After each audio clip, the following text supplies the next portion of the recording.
Por fjalën procedurë zoti Redimuçi. Faleminderit zoti kryetar.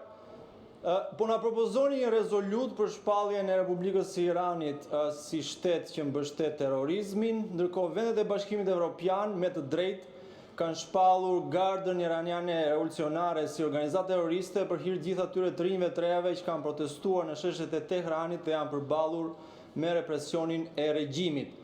Sidoqoftë do ishte në nderin e këtij kuvendi dhe në nderin tuaj që në anën e duhur të ishit jo vetëm kur është në interesin e më të fortëve, por edhe kur bëhet fjalë për të mallkuarit e kësaj bote, siç thoshte Frantz Fanoni.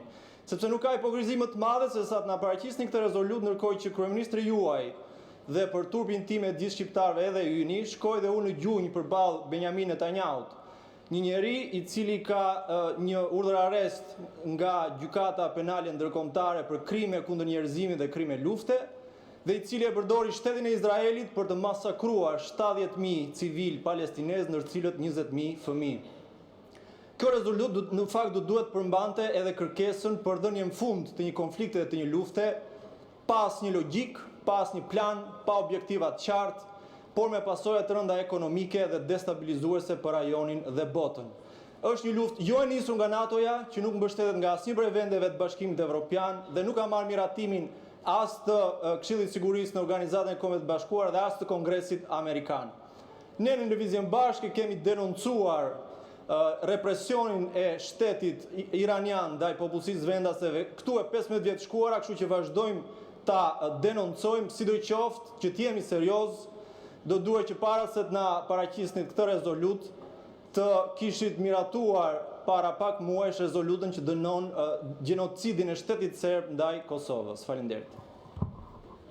Faleminderit, zoti Kapri. Faleminderit, zoti kryetar. Kjo rezolut do të merrte shumë kuptim nëse kjo qeveri do të ishte vërtet perëndimore dhe do sillet si perëndimore para se të silte rezoluta servile të këtij lloji, të cilat sigurisht ka një vlerë për të thënë botës që Shqipëria është pjesë e perëndimit, por në fakt ne e kuptojmë që këto rezoluta që janë bërë të njëja pas njëshme, është thjesht për të shpëtuar fatin politik të Edi Ramës, në atë e dim që çfarë të ndodhi së shpejti dhe nevoja për të treguar sa më shumë servil në sytë e perëndimorëve na bën që të cilë dhe rezolutat të tilla. Fakt është shumë qesherake kur e mendon që ne bëjmë rezolut kundër Iranit dhe Irani na ka sulmuar parlamentin madje dhe asnjë nga maxhoranca nuk kërkon mbledhjen e Këshillit të Sigurisë Kombëtare. Edhe nëse do e kërkojmë mbledhjen, do kuptojnë që çfarë kemi bërë vetes ne me krimin organizuar, me doset e akshit e të tjerë, me marrjen e të dhënave nuk na ka bërë Irani. Se flasim ne në luftën kundër lindjes, por Senati Amerikan thotë që Kina pas ka arritur me 23% tregtim me Shqipërinë vitin e kaluar.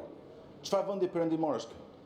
Nuk rriten bizneset amerikane, rriten bizneset e Kinës.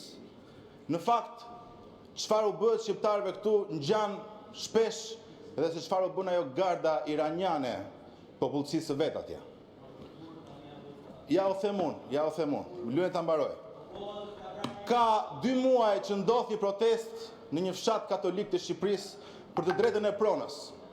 A e keni parë videot dhe fotot, zonja dhe zotrinj, se si polic privat me kapuç të zinj dhe shkopa gome rrahin banorët tamam si gardianët iranian islamik. Asnjë për jush nuk ka folur për të. Edhe janë shuar për drejtën e pronës. Dhe ju flisni për një Shqipëri perëndimore.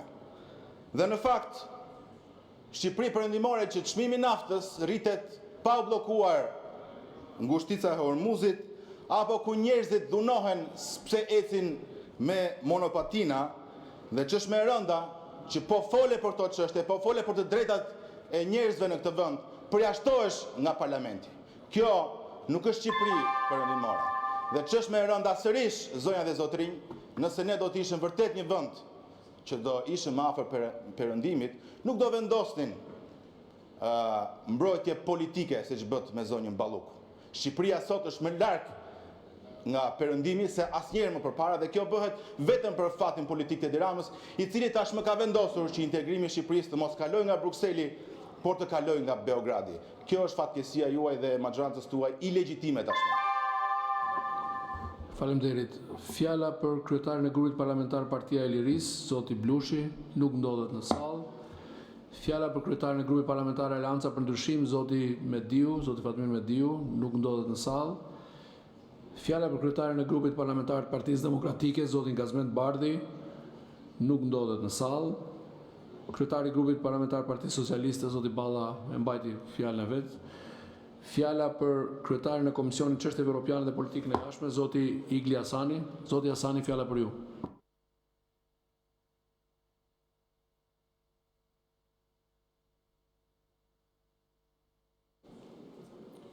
Faleminderit zoti kryetar, të nderuar kolegë deputet, sot Kuvendi i Shqipërisë po diskuton një rezolutë që lidhet drejt për drejt me sigurinë kombëtare të vendit tonë dhe me rolin që Shqipëria ka zgjedhur të luajë në arkitekturën e sigurisë euroatlantike.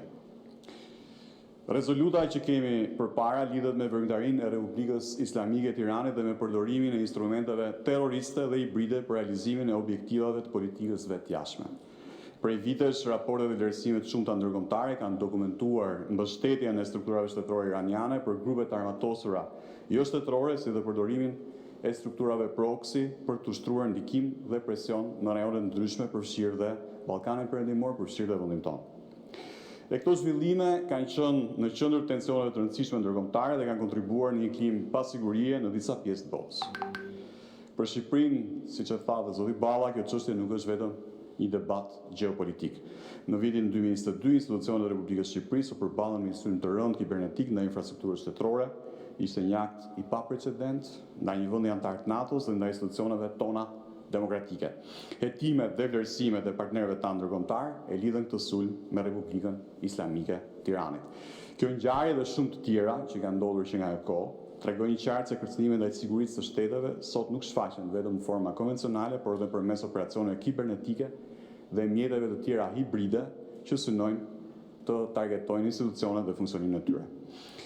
Nderuar kolegë, rezoluta që diskutojmë sot synon të shpreh qartë qëndrimin e institucioneve të Republikës Shqipërisë kundër këtyre praktikave dhe të rikonfirmojë përkushtimin e vendit tonë ndaj luftës kundër terrorizmit dhe ndaj mbrojtjes së rendit ndërkombëtar bazuar në rregulla. Në të njëjtën kohë është e rëndësishme të theksohet se ky qëndrim nuk është i drejtuar kundër popullit iranian. Shqipëria ruan respekt për popullin, historinë dhe qytetërimin e Iranit.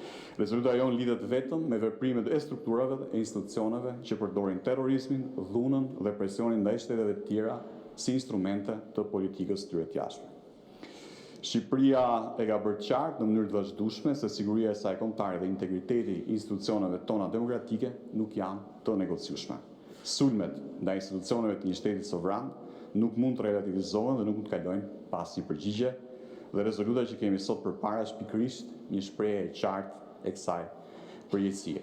Duke miratuar këtë rezolutë, Kuvendi i Shqipërisë, ne të gjithë bashku rikonfirmojmë se vendi ynë do të vazhdojë të qëndrojë krah lehatëve dhe partnerëve në mbrojtje të sigurisë, stabilitetit dhe rendit ndërkombëtar të bazuar në rregulla.